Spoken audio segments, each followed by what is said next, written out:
네, 네, 정규진 박사님, 그 박은영과 김일성의 관계, 그 박은영의 간첩설, 그걸 쭉 이제 이렇게 지난 시간에 살펴봤는데, 이제 이런 박은영에 대해서 우리가 좀 더 이렇게 전반적으로 한 번 더 이렇게 정리를 하면서, 박은영이 결국 북으로 넘어갔잖아요, 그죠? 이런 북으로 넘어가는 그런 과정에 대해서 한번 또 살펴볼까요? 그래서 이제 남로당 대표로 남한에서 활동하던 박은영이가 북으로 넘어가서 대남 공작을 주도를 했죠. 박은영이가? 남로당 세력을 얻고 있으니까 김일성으로서도 무시할 수 없는 전번에 한번 소개된 성시배가 김일성의 직파였고 김일성 계열인데 그 성시배 라인 이외에는 박은영이가 그 주도죠. 그래서 북한에서는 대남 그 6.25 전쟁 때까지 대남 공작의 주도권을 놓고 김일성 계열하고 박은영 계열이 암투가 계속 있었습니다. 계열하고 또 경쟁적인. 그래서 이번 시간에는 우리가 박은영 간첩 사건을 쭉 설명드리면서 그 연장선상에서 박은영이가 북한으로 넘어감으로써 또 대남 공작에 앞장서고 이런 계기가 됐는데 그 박은영 개인적 일생사로 봤어도 박은영이가 6.25 전쟁 전에 북한으로 넘어가면서 다시는 남한 땅을 못 받고 북한에 죽었지 않습니까? 그럼 이제 북한으로 넘어가는 과정이 우리가 참 관심이 있는데 그 박은영 간첩 사건의 기소장에 보면 어떻게 되어 있는가 하면 박은영이가 일단 1939년대 연희전문학교 교장이었던 언더우드한테 미국 간첩으로 고용이 됐다. 그 이제 북한의 이제 기술장의 이야기예요. 근데 언더우드 됐는데 언더우드는 그 해방이 돼가지고 미군정 사령관 하지가 들어오니까 하지한테 박은영을 인계해가지고 박은영이가 하지에 간첩질을 했다. 이렇게 하다가 하지 사령관이 북한으로 올라가서 활동하라. 이래 지령문을 갖고 북한으로 올라왔다. 이게 이제 북한의 기술장이 된 내용입니다. 그러니까 박은영을 간첩, 미제 간첩으로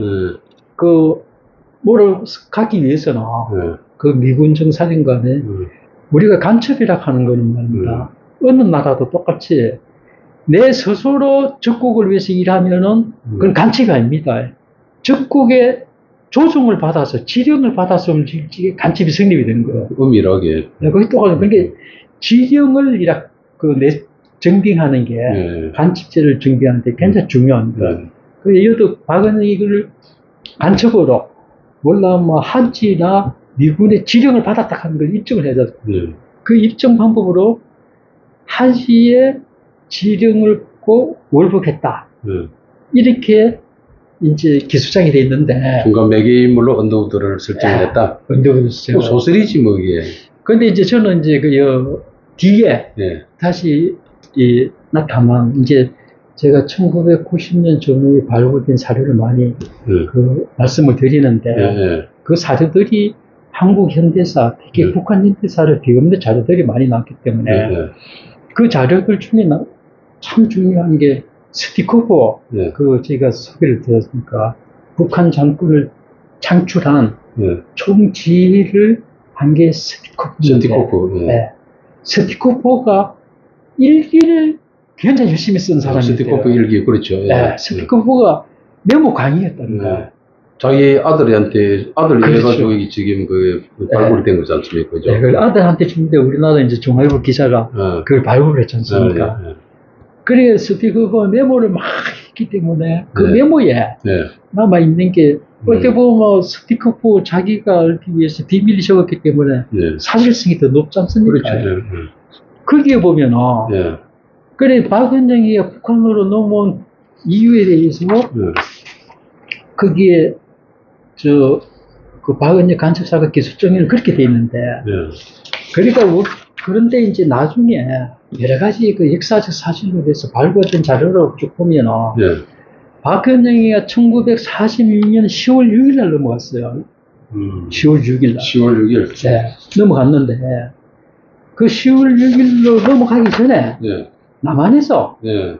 남한의 그 당시 미군적 체제를, 존립 자체를 위협하는 큰 폭동이 있었습니다. 그게 총파업. 네. 전평이 주도한 총파업. 네. 그 당시에 이제, 지금 한국의 그 민노총, 네. 민주노총, 노동조합 총연맹, 네. 자기들이 이제 그 원조로 삼는 네. 전국 노동조합 전평, 아예, 그게 이제 약칭으로 전평인데, 전평. 예, 좌익노조의 뿌리죠.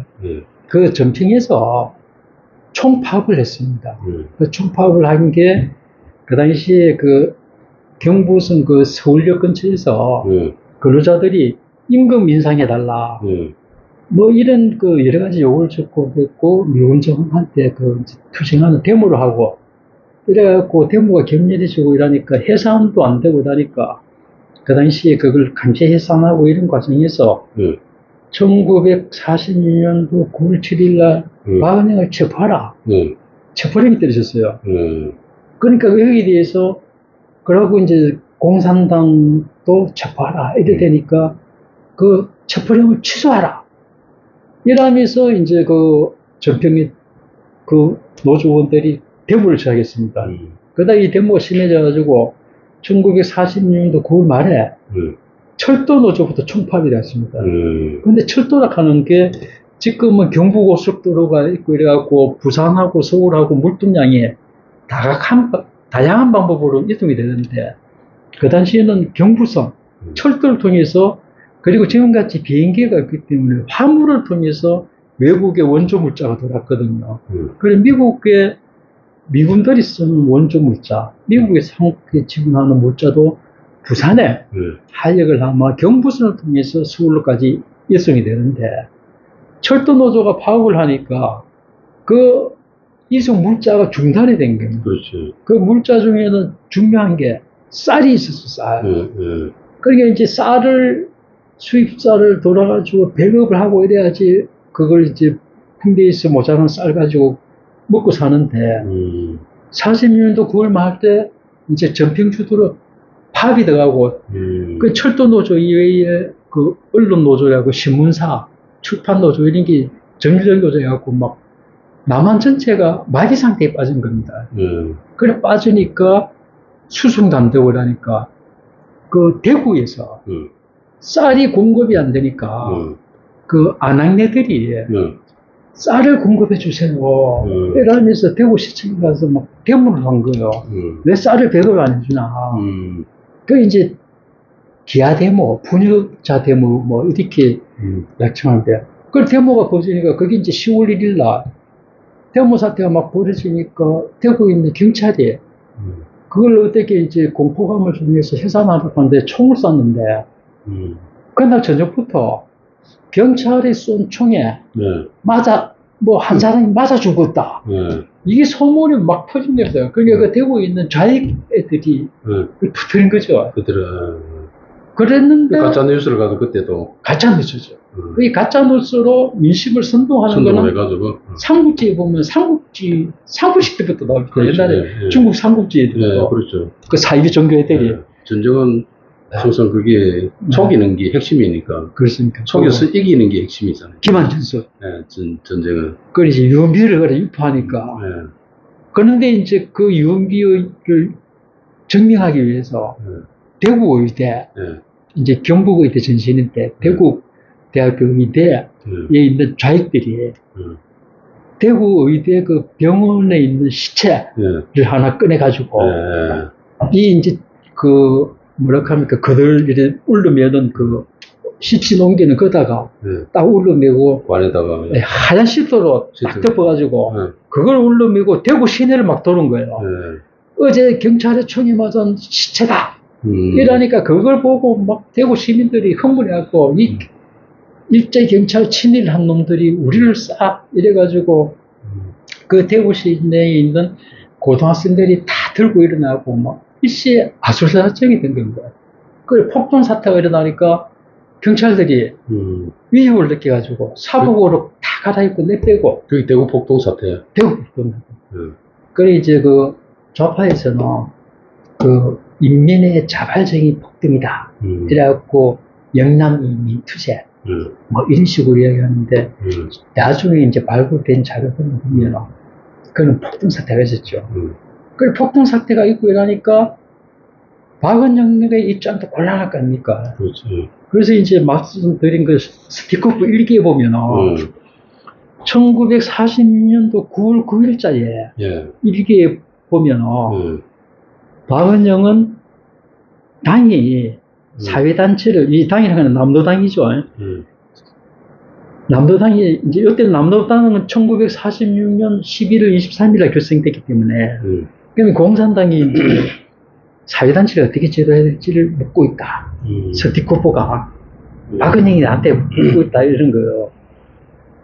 그리고 또, 그러니까 이제 스티코프한테 박은영이가 계속 상의를 거죠. 이게 소개드린 거는 박은영이가 미제 간첩이 아니고 스티코프 지령을 받고 있었다 하는 걸 이틀 나온 겁니다.